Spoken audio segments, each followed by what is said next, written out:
Hey everyone, and welcome to my Resin Ranger channel where it's all about making stuff and keeping busy.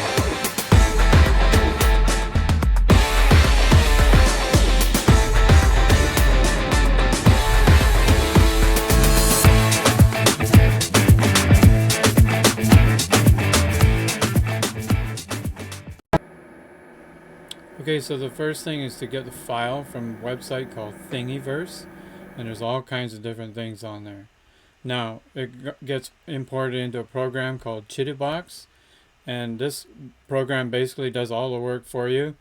You just import file, and you can see it in a 3D view, and then you download it.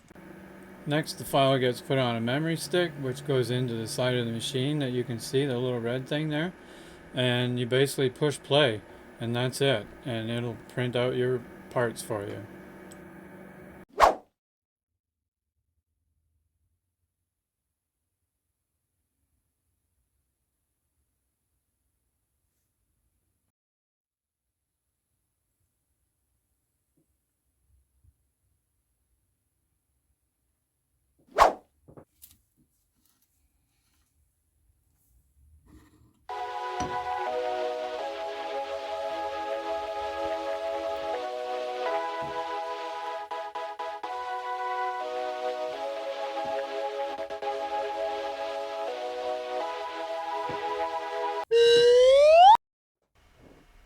Okay, so once it comes out of the machine, it's attached to the plate, which is where it builds, basically, where the part builds.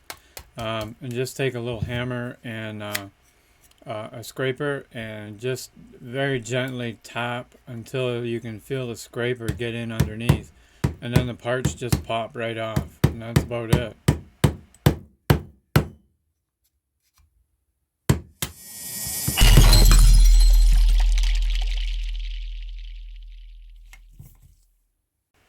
So once the parts are taken off the build plate, then they need to be cleaned with 99% isopropyl alcohol, and it's just like give them a nice bath. I use an old toothbrush to scrape the parts down, and just give them a good wipe. Make sure that everything is clean going forward. So there's one final step before we go ahead and start painting. You can see the piece that I'm picking up right now. It's been cured under a UV light. So I just have a little box, and there's a square hole cut in the top of it for my UV light. And all the parts need to be exposed for at least 15 to 20 minutes minimum. If you leave them in a little bit longer, it's not really a big deal. You don't want to leave it in overnight or anything like that, but at least 15 to 20 minutes cure under UV light, and then we're ready to go.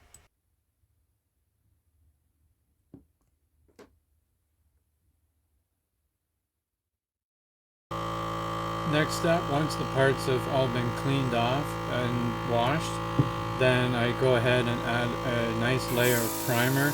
I use my airbrush and just spray it that way, but you can use any kind of solid primer, Tremplat or whatever.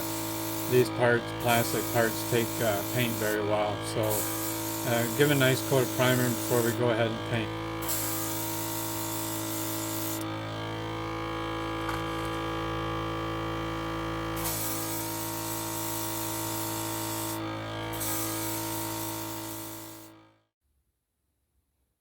So here you can see I did some dry brushing over top of the black as well as the copper color, and now I'm doing some dry brushing. So basically what that entails is you just want to get a little bit of paint on your brush, and you just kind of go over the high parts and brush over top lightly. You don't need a lot of paint for this. So this is basically what you start out with, and then you start your dry brushing, and then you'll have this, and then we'll move on to the next color. So I'm just dabbing a little bit of paint on here, takes the excess off.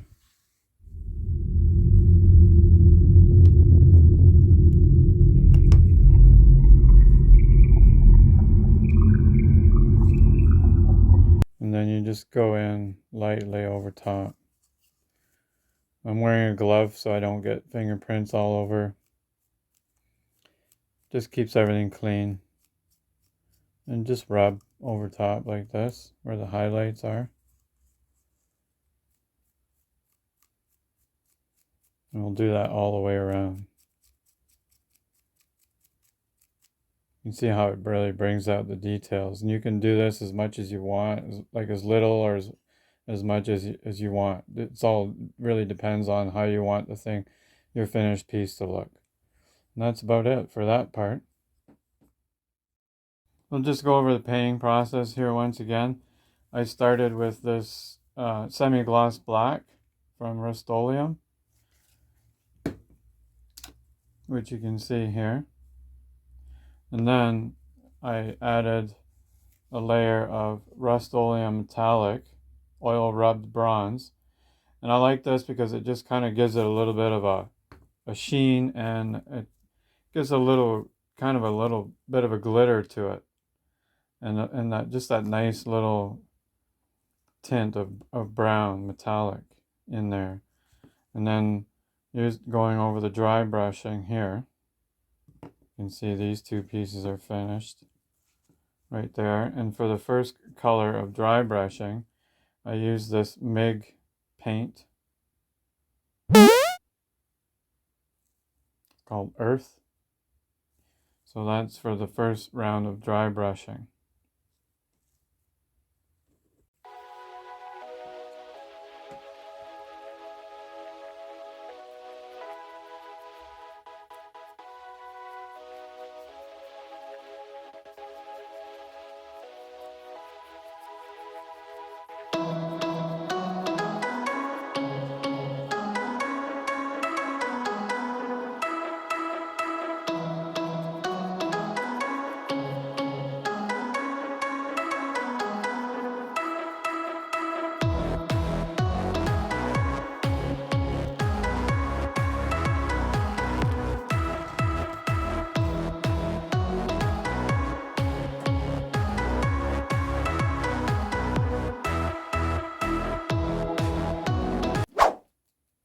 So just remember when you're doing this, you don't need a heavy hand. You just want to go over it lightly. Just brushing back and forth. Pretty simple technique, but it really makes anything with raised surfaces and that you want to bring out the details. And this is an easy way to go about it.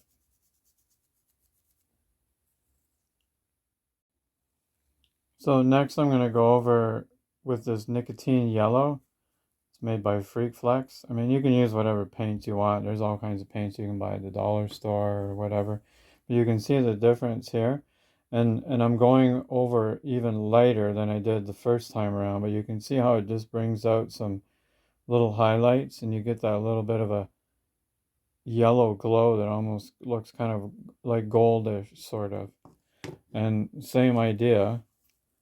You just take we're just dry brushing here. I didn't clean my brush. I'm still using the same brush. Just go over this lightly like this. And you can see how that just kind of pops out those highlights.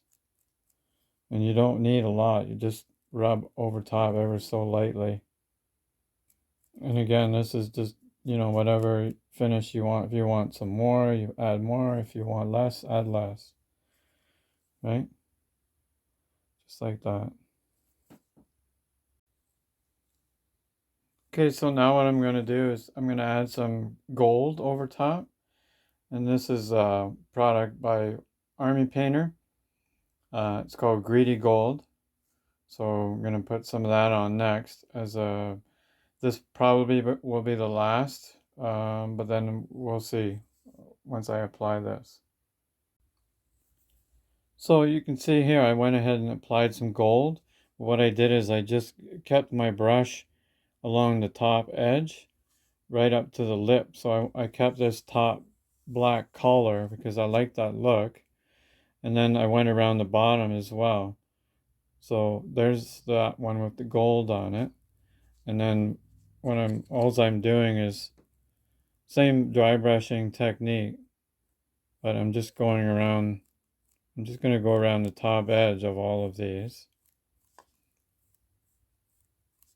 Just like that. And you can see how that gold just kind of pops out. I like the look, so I'm going to finish the rest of them like this. Okay, so next I'm adding this bronze color, and I'm just doing this around the very top edges right here, and you can see how that color just pops out. And I'm just going to go around the very top of it, just like that. You can see how it just really kind of makes those top pieces really shine. Okay, I'm going to go and do the rest of the other pots.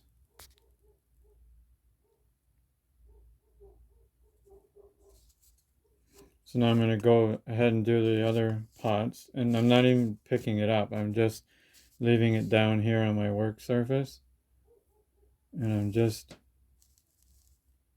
turning it and dragging my brush across.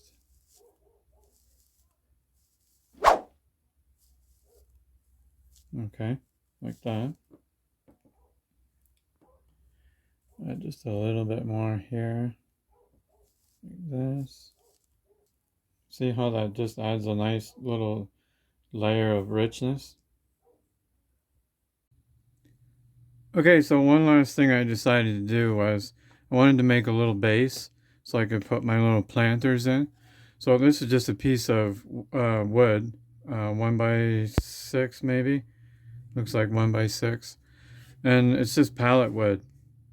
So I'm not even going to worry about the nails. They're not poking through. So pallets are cheap. So if you're looking for lumber when the price skyrockets, go grab some pallets because they're all over the place. Now this stuff I found at my local restore, and I paid like a couple bucks for, a half dozen pieces of it. So I just cut all this stuff on my bandsaw and I'm going to put these pieces of trim around the edges like this, like that. Okay. And that's going to give me enough room to put my 3 little planters, put my bases in here.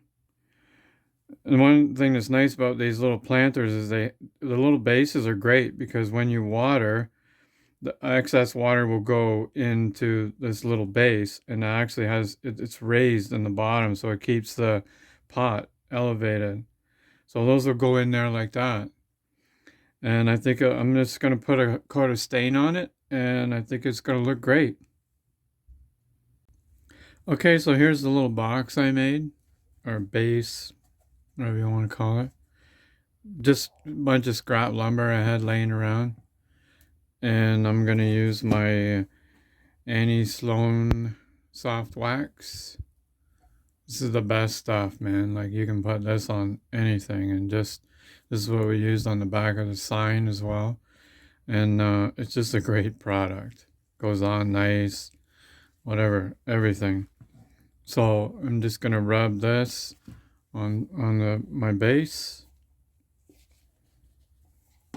and you'll see what this stuff does. It just really just adds character to so much. Something so simple, but and it gives you that nice rustic look too, which is that's kind of my thing. I like things that are old and rustic. Suppose I'll be old and rustic. Maybe I'm old and rustic right now.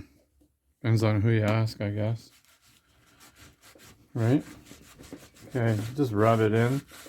You add as much as you want. Don't really have to worry about putting too much because you can just take it off, really. Okay, so here's the finished box, the base, and our 3 little planters in there. Got holes drilled in there. And so now we can go ahead and add whatever kind of planting medium you want to put in, whether it's pellets or there's all kinds of different things you can use. Cactus soil if you're doing succulents. Annie Sloan to the rescue for the finish right here. Okay, I'm happy with it. I think it looks pretty cool. So I'm going to go ahead. Normally I would put some real plants in here, but I'm going to go ahead and just add some fake stuff for now for the sake of finishing the video. But by all means, go ahead and put some real plants in there because I think it will look really great. Be right back. Okay, so next I'm going to show you how I make this little sign. I'm using a program called Adobe Spark. It's part of Photoshop, the whole Photoshop thing, but it's more of a simplified version, I guess, if you're a beginner. Anyways, I love it. It's a great program and it does so many amazing things. And it's super cheap. It's like 10 bucks a month and you can just do so many things with it. So we go in here, pick a template. My template, I have one that's set up for 12 by 18, which I do most of my work in. So go in here, see where it says social under text, where I found the little sign. You can I videoed that tape the whole process so you can slow it down and have a look at it. And then, zoom in.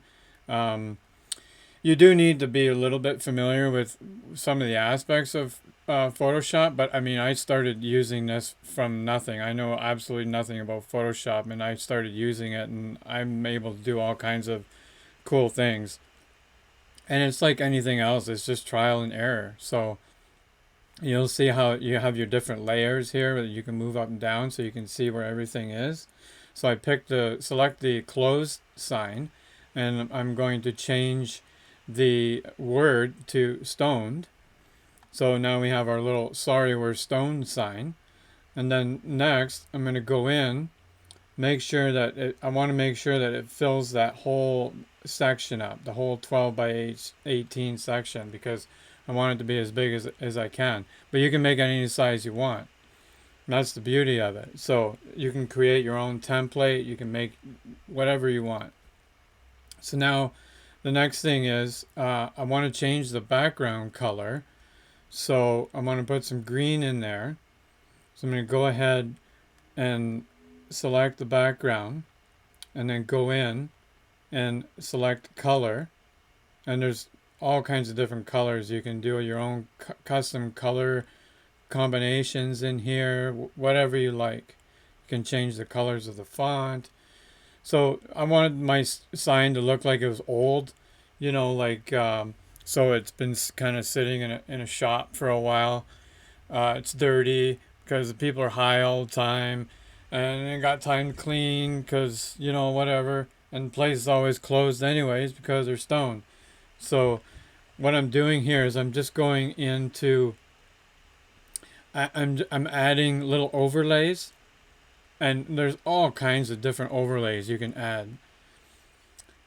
There's grunge, there's like different levels of filth and all sorts of different ink splatters. And you can see how I can it's so easy to just position in here. And you can move those in and out. You can you increase or decrease the opacity to whatever level you want. And then what I'm going to do is once I kind of got it set up the way I want it, I just go ahead and click and duplicate that little box.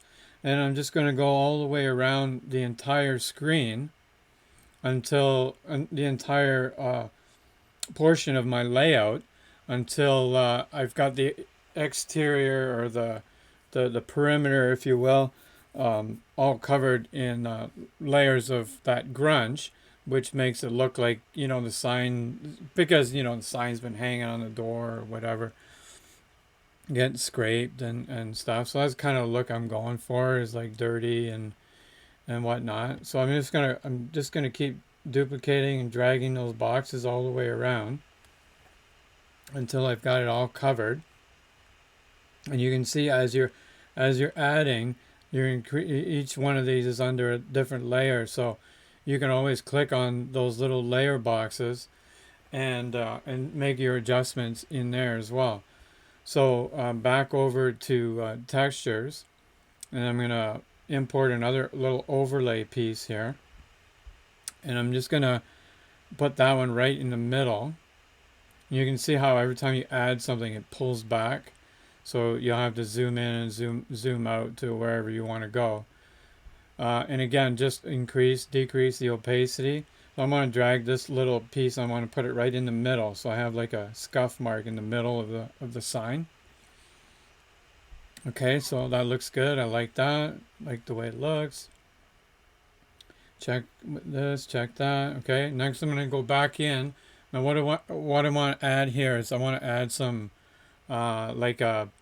some ink splatter or dirt, or maybe it's a metal sign and it's seen some wear over the years, so it's been rusty. It's got some rust on it and whatnot. So there's all kinds of different things that you can use in here as well. So I'm in the I'm showing you here distressed grunge, and you can see how that's not really the look that I'm going for. And if you'll be able to tell, and if it's not, just get rid of it, and then go back and find something that you know kind of suits your eye. So I'm looking for brushes, because inside of brushes there is a section for splatter, and there's metallic splatter, there's ink splatter, there's all kinds of different things that you can throw over top of this. So this overlay here, what I want to do is I'm going to pull this out and stretch it over the top of it, and then I'm just going to duplicate it and overlap it. And this is going to be my layer of filth. So I go into filters, and I can pick this duotone contrast thing here, and you can see how you can add and you can really manipulate these colors to get the kind of look that you're going for. So I'm going to duplicate that. I'm going to drag it over, and I don't really care if it's sticking out the sides or if it's hanging around the edges, because once we're done and we've got this printed, we're just going to go ahead and cut all that off. So the last thing that I'm going to do here is I'm going to add some splatter. So back into design assets, and then look for splatter in the brushes. There's the ink. That's what I'm looking for. So I want to add that. You can see how it just drops that in there, and you can move that so you can make it whatever size you want. If you want to make a big splatter or a little splatter, go back into the filters section, and this is where you can manipulate the color of it, so you can get that rust or dirty, or you know, like it looks like it was scuffed, whatever kind of look that you're going for. And there's all kinds of different splatter sizes and different levels of, you know, and then back into opacity.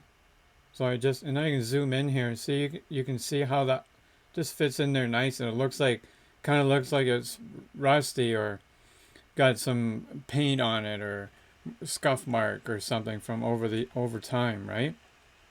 So I'm going to add one more of those, and I want to do it, I'm picking a different one. I want to drag it so it's down in the opposite corner. So now we have a little bit of unity in there.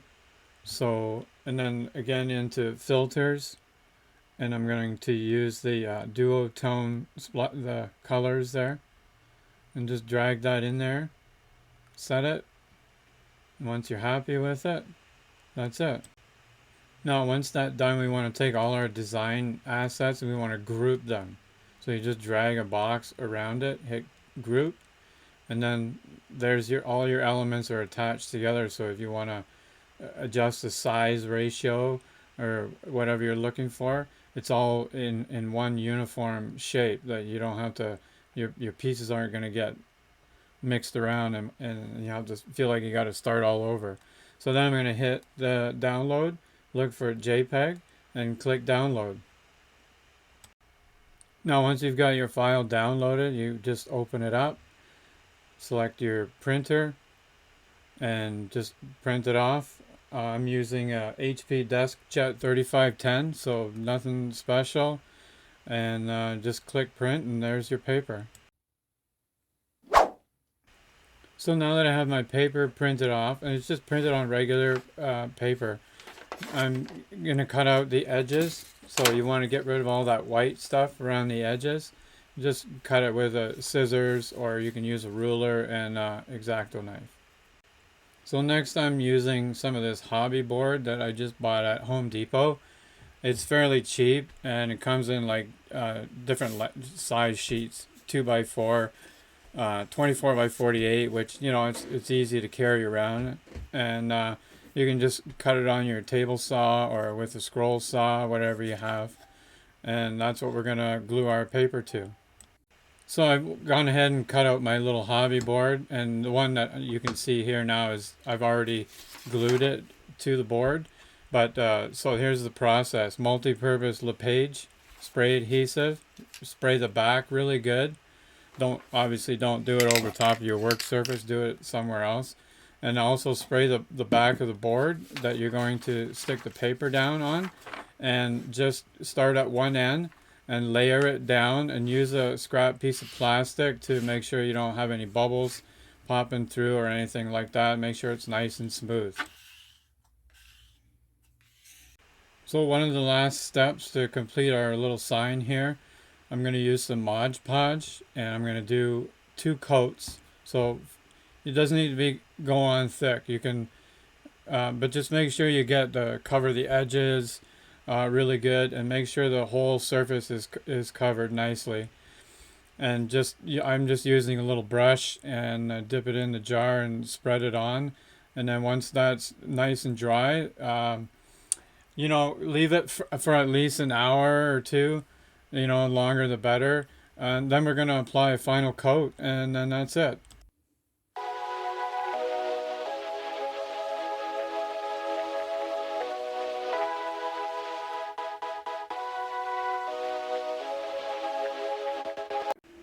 Now I always like to finish, if I'm doing a little sign, I always like to finish the back of it.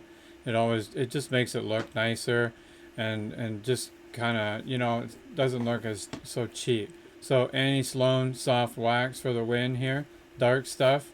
Okay, I'm gonna apply that with a cloth. So Sloan, yeah, and then we're just gonna rub that on the back.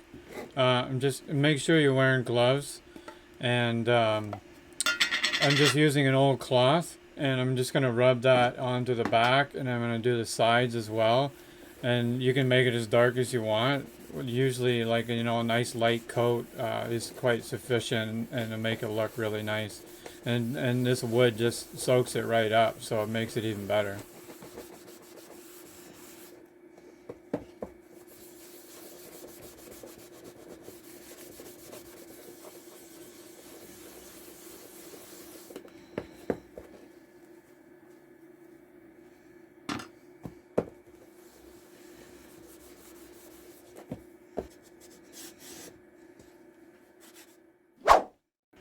Next, I've got these little brass picture hanging clips, and you can just pound those. You can get them at the dollar store, Walmart, Home Depot, any of those places, and just tap them into the back of the frame.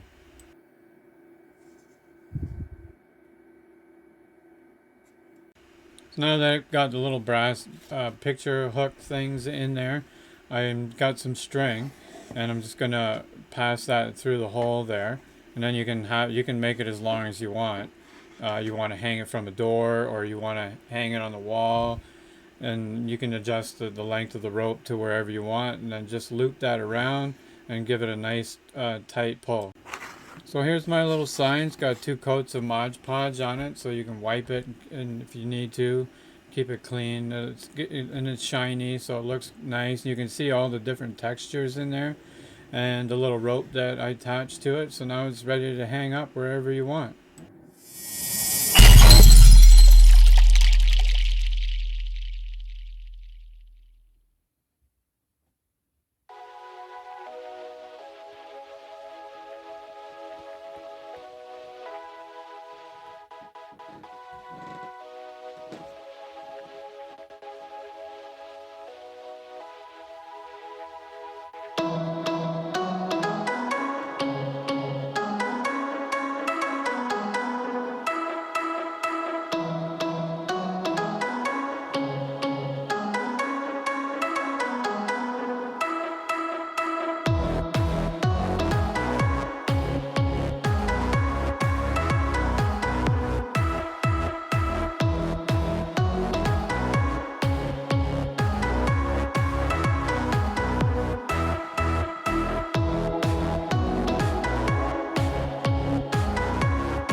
Hey everyone, thanks for stopping by. This is my little shop. This is my inaugural episode, episode 1 of the Resin Ranger channel. I like to make stuff. I'm a creator, a maker, I'm a chef, an artist, and those things are all combined together. So next week I'm going to do an episode on how to take your art to the next level. So for me, that was making my own t-shirts. So I started my own Shopify store. I've got my own website. It's www.resinranger.com, and I'll provide a link below. If you like what you saw here today, I'm open to comments of all kinds. So, but be kind. You know what I mean? If it's not your thing, then just move on. Because we put a lot of hard work into doing this stuff, and we have a lot of fun doing it. But, just... we appreciate the comments. I appreciate the comments. And I say we because all us YouTubers. Anyhow, I guess I'm a YouTuber now. So if you liked it, don't forget to subscribe. Click the bell for notifications. You know the drill if you've seen enough YouTube videos. Okay, and we'll see you next week. So I'm going to take my t-shirt art and show you how I got it on t-shirts using drop shipping, and that way people can see your art all over the place. Okay, thanks again, and we'll see you next time.